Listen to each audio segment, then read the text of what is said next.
You can do so many fascinating things with AI that you couldn't do with traditional models. That go and grab those, right? But pretending that it can do everything on its own is going to lead to bad results, right? So what we do when we use AI is that we spoon feed it.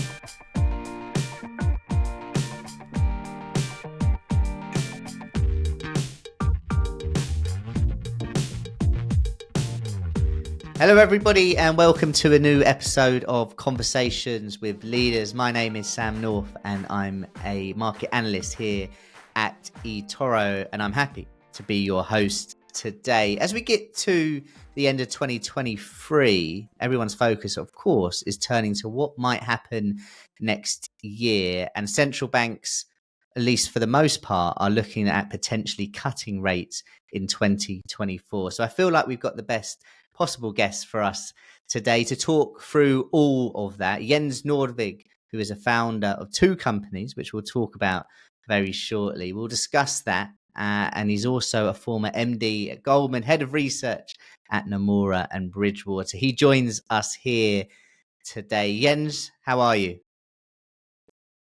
I'm very good. I'm a little bit dizzy actually because there's so much going on in the market with massive announcements from central banks. So it's supposed to be a quiet time heading into the holidays here, but it's definitely not No, quiet it's not, yet. is it? And actually, it's quite funny for those that obviously won't know. Just before we got on this call, whether you're listening on podcast or watching on YouTube, I was asking Jens what time would he typically get up, and his answer was usually sort of what it was about 5 a.m., 5:30, unless there had been a lot that's happened the night before or the evening before. So Jens, we're filming this the day after the FOMC, so you were up pretty early.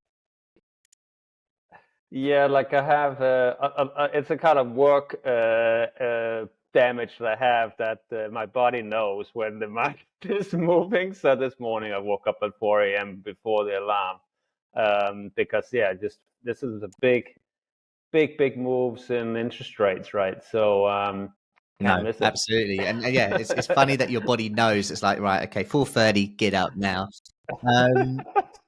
Let's get into some of the questions then that we've got, and let's first talk about what got you to where you are right now. I mean, look, you run two companies, so have clearly done very well in your field. But for those that don't know, give us a run through of your journey to this point. Sure. So yeah, I kind of started my career at Goldman Sachs in London, and then I moved to Goldman Sachs in New York. So tried the trading desk in London, tried the trading desk in New York, and then I had a stint at Bridgewater Associates, Connecticut, in the outside Manhattan, and then I took a job where I was head of research for a number of research groups at Nomura Securities when they were kind of building out after the global financial crisis. So that was fun. And then the first company I started my own was Exante Data in 2016. And Exante Data is still there and growing, servicing institutional clients around the world. So macro hedge funds, asset managers, insurance companies, that kind of thing. And it's been quite a ride the last 3, 4, 5 years, right? With just incredible macro volatility, really interesting things to analyze. And then the second venture that I launched 2 years ago is called MarketReader, and that's really meant to be a technology for a much broader audience. So not just an insurance company or a hedge fund. It's meant to be a technology that everybody can use to understand what's going on in the market, really explain what is going on as it happens, right? So is it news? Is it flow? Is it cross-asset stuff that is driving the market, right? Really doing for you what typically a hedge fund will have like a group of people doing. We have a piece of software doing. So that's what MarketReader does. So excited to be involved in that. Also, the AI angle to that is also really fun to be involved Yeah, with. absolutely. I'm looking forward to discussing MarketReader with you in a bit. I've seen it in action. It's really good. And actually, of course, anyone that's watching this on YouTube or on the podcast in their bio, you'll be able to find links to both of these. Before we get to Exante Data and MarketReader, let's just discuss your time at Nomura, where you were global head of FX and head of fixed income. What would your day-to-day look like? How much would it have changed since then for people that may be doing that same role? And what do you look back on and say, you know what, I did that pretty well?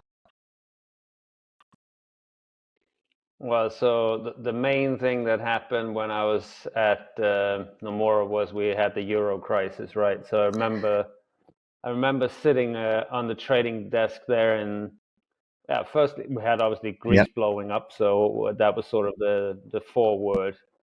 But then I remember those days in 2011 where, the biggest banks in Europe were like, I literally watched it on the screen. I remember, okay, now they're down 11% on the day, right? I said, okay, is it supposed to be 1.1 or is it really 11, right? Like massive moves, 11% in a couple of hours.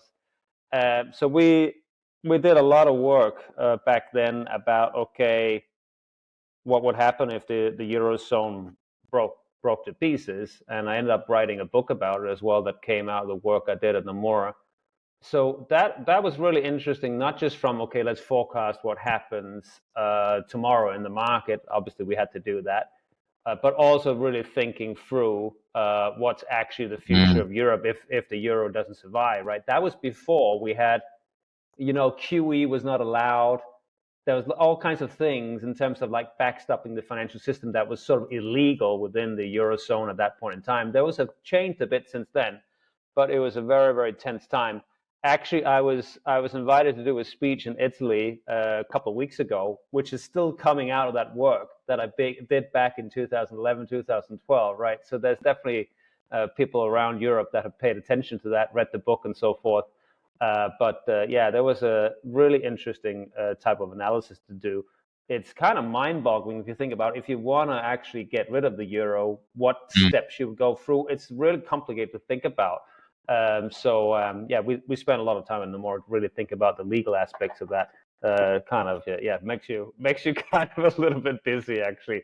But that was 10 years ago now. I mean, 2011. I mean, obviously, I wasn't actually involved in markets back then, but I used to work with a company who developed a simulation where you could go back and sort of trade it.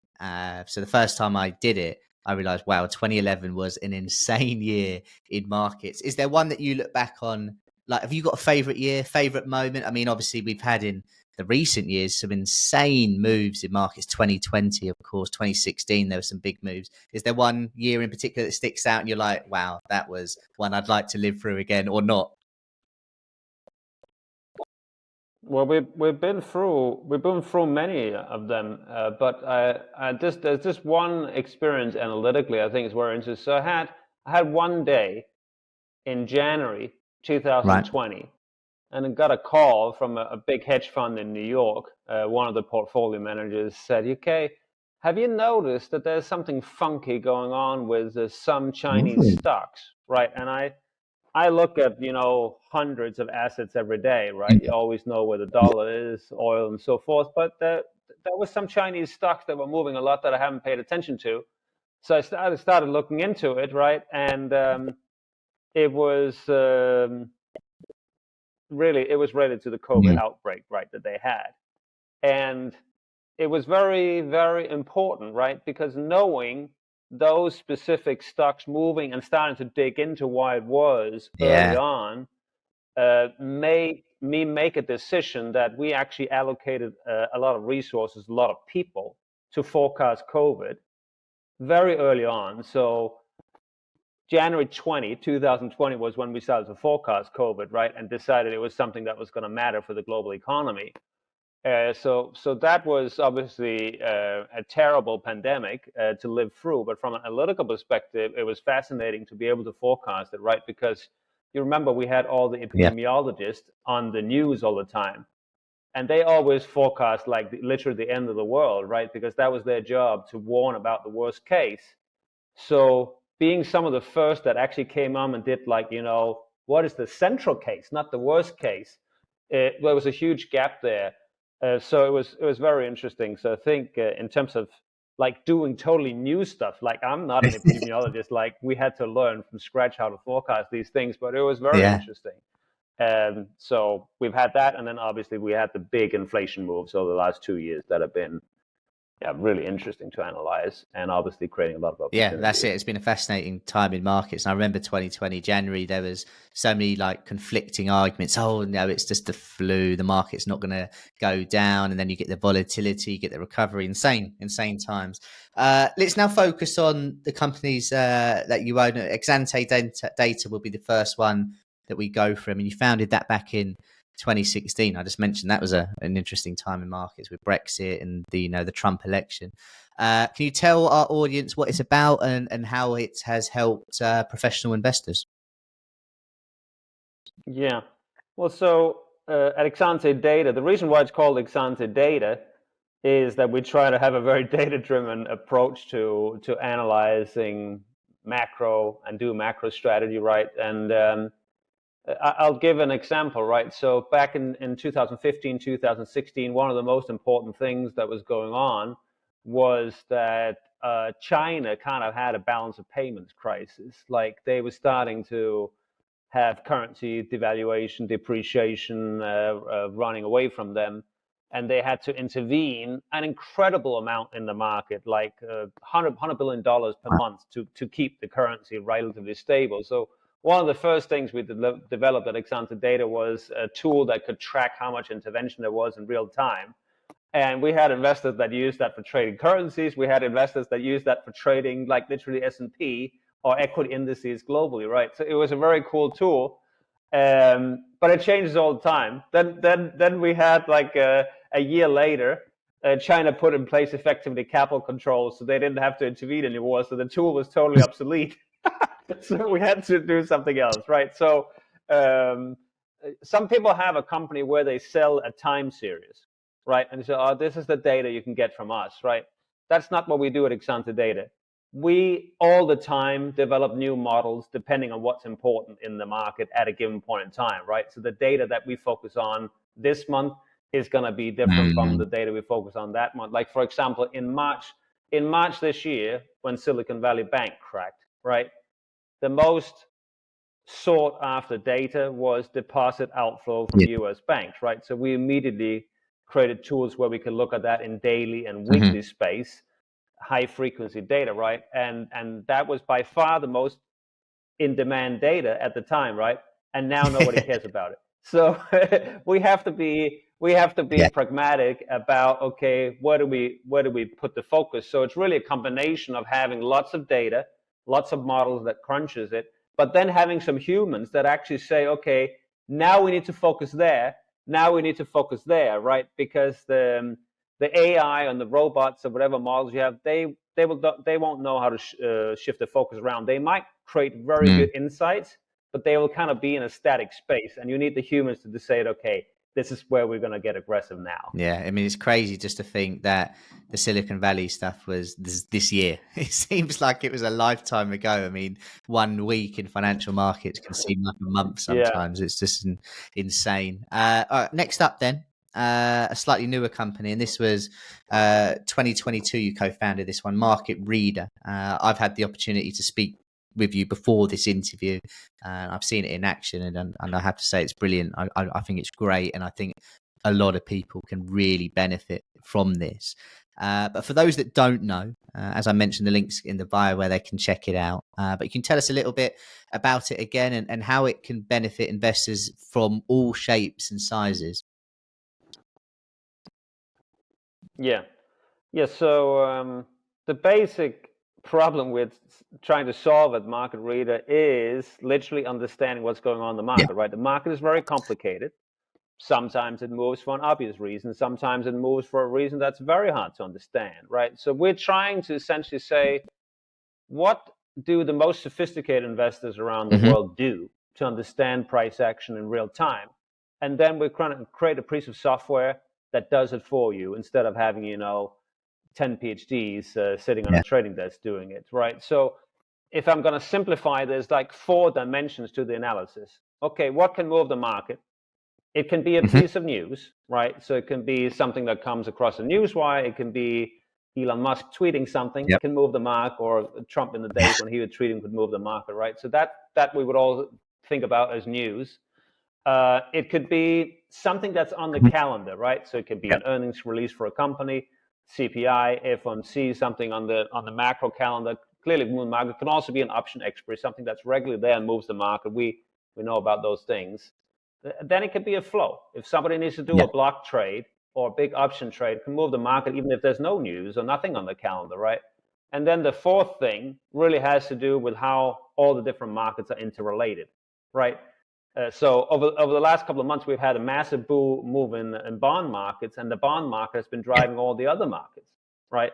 So really that interaction between bonds and risk assets, currencies, and so forth is the key, right? So if you want to explain what's going on in the market, the cause has been coming from the bond market, right? So you can't look at each asset in isolation. You need to look at it in totality. And the cross-asset dimension is really important to market readers. So we put all those models together, and it's almost like a race where all the different models try their best to explain what's going on, right? And then we use the large language model, AI technology, to summarize in a way where we just say, okay, in a couple of lines of text, this is the gist of what's going on. So it ends up being like a stream of insights as opposed to like unfiltered news where you have to do the hard work yourself figuring out what's going on.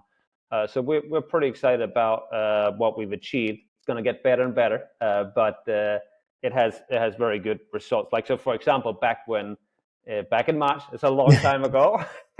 Back in March this year, 10 years ago, that was the kind of thing. It popped up on the screen, right? Okay, Silicon Valley Bank is moving extremely unusually.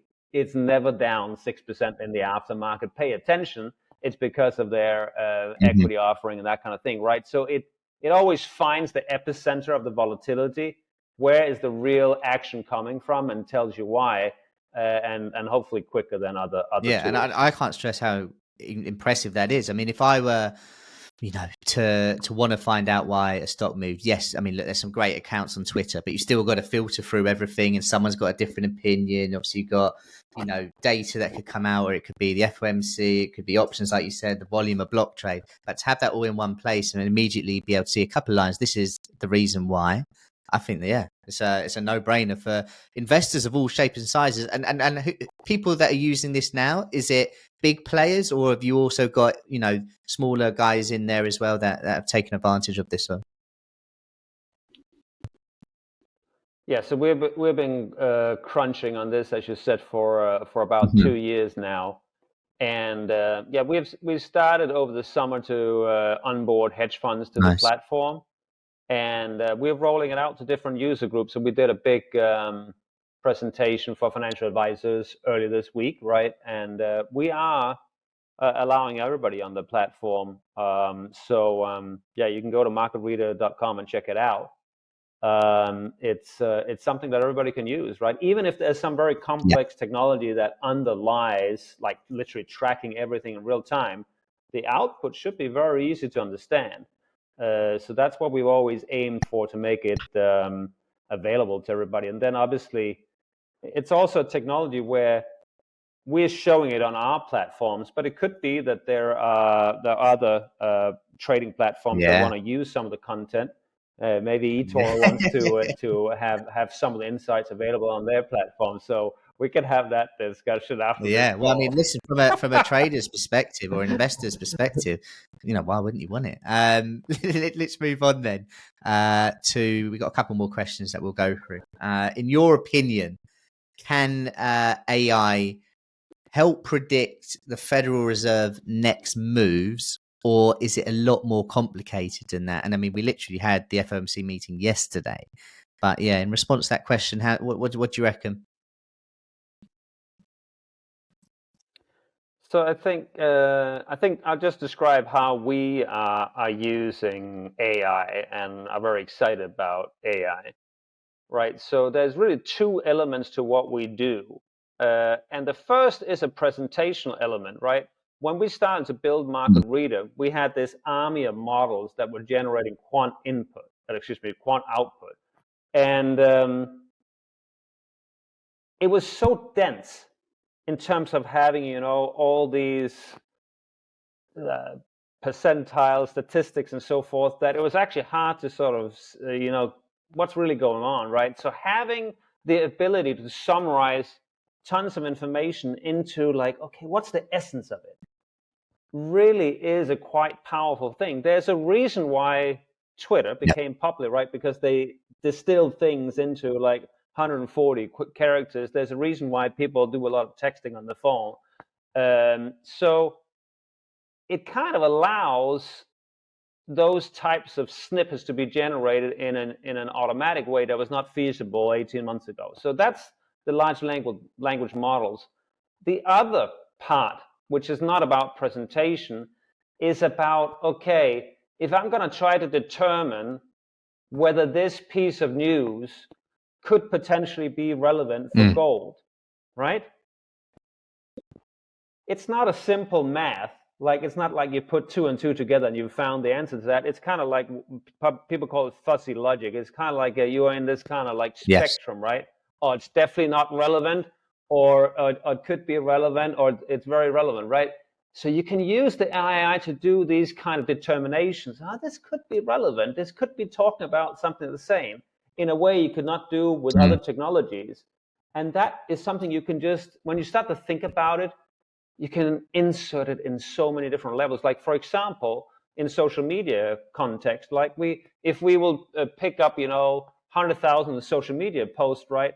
Like, the large majority of them will be totally irrelevant for what's going on in the garbage. But like, just that filtering of content is something you can do very fast.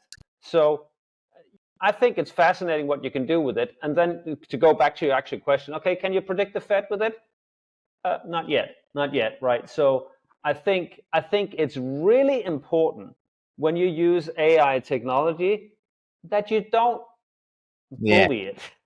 What I mean by that is you don't ask it to do something that is not really capable of doing. Like, you can do so many fascinating things with AI that you couldn't do with traditional models. That go and grab those, right? But pretending that it can do everything on its own is going to lead to bad results, right? So what we do when we use AI is that we spoon feed it. And by that, I mean that we give the AI engine very curated pieces of information where we already do kind of hand holding.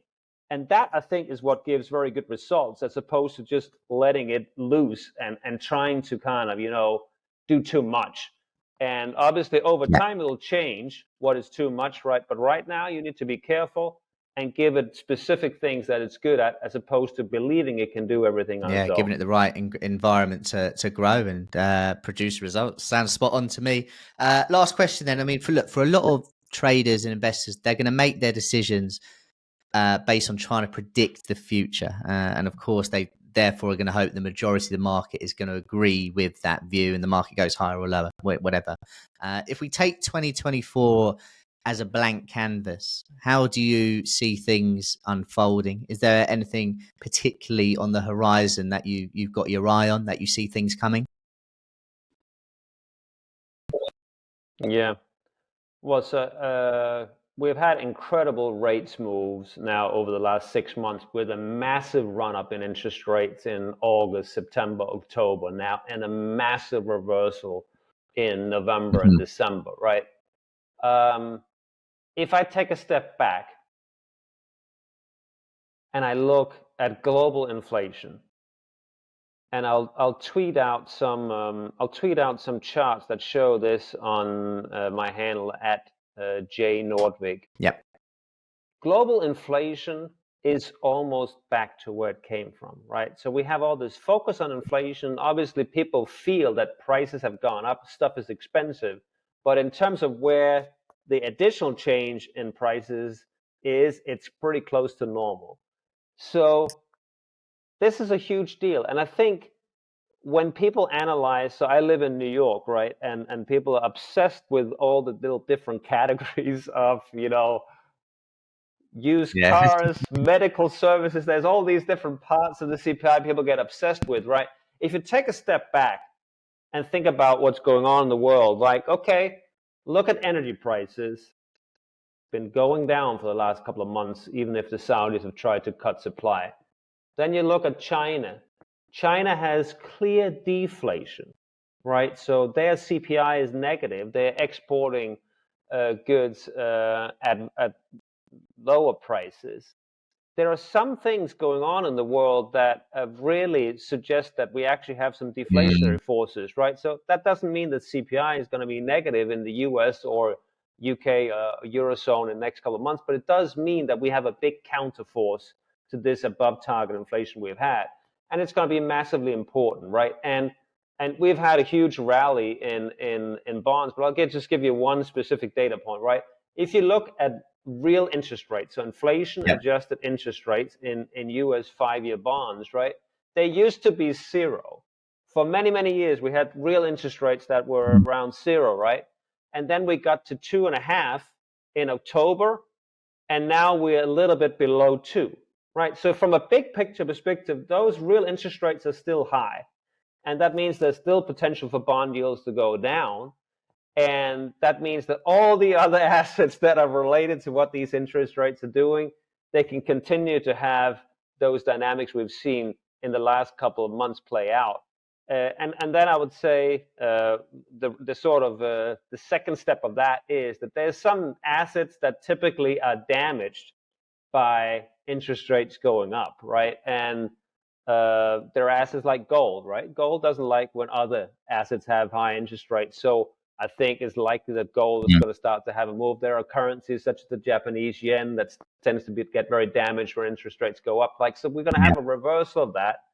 And I think those trends are big trends, right? And they're not going to be over in a couple of days, right? So even if there's a couple of days to 2024, these are themes that are going to play out over a multi-quarter time frame. When I first started trading, it was in October 2014, so 9 years ago. Someone who had a lot of experience and traded for a long time and developed a really big book, he always said to me, the bond guys know first. Pay attention to what the bond people are telling you. They see everything before it happens. Would you agree with that? Do you think that's a fair statement? I think what's interesting about the bond market is that obviously it's tied to the central bank policy, especially the short end, and also what is a little bit different is about how people handle their stops, right? So in a lot of assets, like you can have like lots of emotions, and at some point, people just want to get out and stop out. And that's a little bit different in the bond market because a lot of people have a different way of trading where it goes against their view. They actually add. They just continue to add because there's this anchor in the price that is the central bank. And if they have high conviction, they will not stop out. So that creates a little bit of a different dynamic. Like, I'm not saying there's never any stops in the bond market, but there is more of this type of trader that will add and add and add when the position initially goes against them. And that creates a little bit of a different dynamic. And perhaps that's why the signal from the market is a little bit different from other markets. Very interesting. I can't wait for 2024 now. Jens, it's been an absolute pleasure having you on. Thank you very much. Thanks for your time. Thanks for inviting me.